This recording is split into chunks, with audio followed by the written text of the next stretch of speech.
लगा करके थोड़ा सा सहारा दे दो।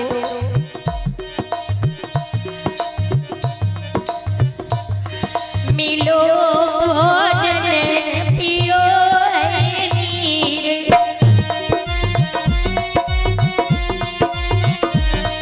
मिलो भोजन न पियो है नीर।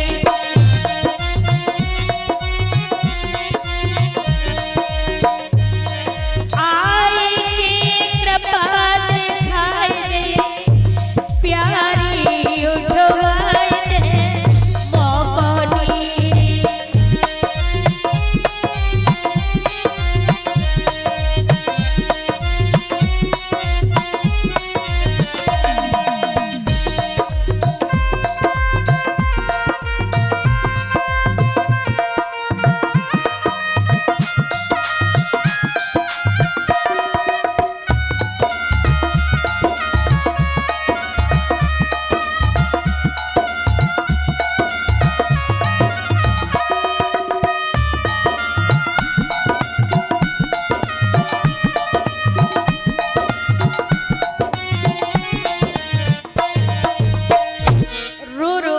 आंखों में अश्रु की धारा बह रही।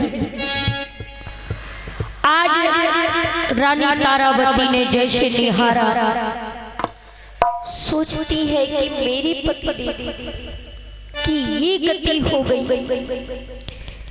लेकिन हाथ जोड़ करके महारानी तारावती कहती है कि अगर मैंने गला में हाथ लगा दिया तो मेरा पतिव्रत धर्म नष्ट हो जाएगा। क्योंकि कोई भी अपनी वस्तु हो और उसे अगर बेच दिया जाए, उसे अगर बिक्री कर दो तो उस पर क्या अपना अधिकार रह जाता है? बिल्कुल नहीं रहता। जब कोई भी चीज बेच दी जाए तो उस पर अपना अधिकार समाप्त हो जाता है। तारा रानी सोचती मेरे पति ने तो मुझे बेच दिया, और जब बेच दिया तो जिसने खरीदा उसका अधिकार है। मैं कैसे इन पर जा करके पति की मदद करूं? तारा रानी कहती है क्षमा कीजिए महाराज, लेकिन मैं एक उपाय बताती हूँ। आप कंधों से जल में प्रवेश हो जाइए, पानी में घड़ा को तैराते हुए अपने कंधों पर रख लो, और कंधों से जब कोई वजन पहुंच जाता है तो सर पर पहुंचाने में बड़ी आसानी हो जाती है, पूरी ताकत लग जाती है। तो रानी ने ये उपाय बताया। राजा ने ऐसे ही किया, जल में प्रवेश हुए, घड़ा को तैरा करके पानी की सहायता से कंधों पर रखा, और कंधों पर जैसे घड़ा रखा तो महाराज बाहर निकल के आए और उछाल करके घड़ा सर पर रखना चाहा, लेकिन उनके शरीर में एनर्जी खत्म हो चुकी थी, ताकत खत्म हो चुकी थी, क्योंकि कई दिनों से भोजन नहीं खाया।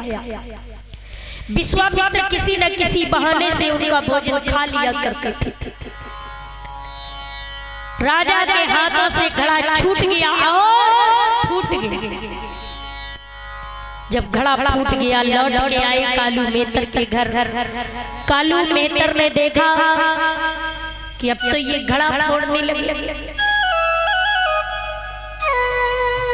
लगता है कि घर का काम करने में अब मन नहीं लग रहा। तो आज के बाद घर का कोई भी कार्य नहीं करोगे। आज से तुम्हारा कार्य होगा कि मुर्दा घाट पर जाकर के मुर्दों का संस्कार करें। आज मेरे भैया मुर्दा घाट पर जाकर के राजा मुर्दों का संस्कार करने लगे। इधर रानी तारावती की क्या कहानी हुई मेरे भक्तों। रानी तारावती जो थी, उनके पुत्र एक दिन बगिया में पुष्प तोड़ने के लिए गए। तो मुनि विश्वामित्र ने सोचा, हरिश्चंद्र को तो मैंने शमशान घाट पर मुर्दे जलाने के लिए काम दे दिया। देखता हूं कि कहां तक राजा हरिश्चंद्र अपने सत्य को रोकता है। तारा रानी की भी पतिव्रत धर्म को थोड़ा देख लिया जाए, धैर्य को देख लिया जाए, तारा रानी की भी परीक्षा ले ली जाए। तो तारावती रानी की परीक्षा लेने के लिए राजा हरिश्चंद्र की प्रिय पत्नी को, जो सुपुत्र बगिया में पुष्प तोड़ने के लिए आया, उसको काले नाग का स्वरूप बना करके आज मेरे भक्तों सर्प ने डस लिया। जब सर्प ने डस लिया, बेटा मूर्छित होके गिर गया। अब वहां से सूचना लेकर के महाराज विश्वामित्र मुनि जी चलते हैं।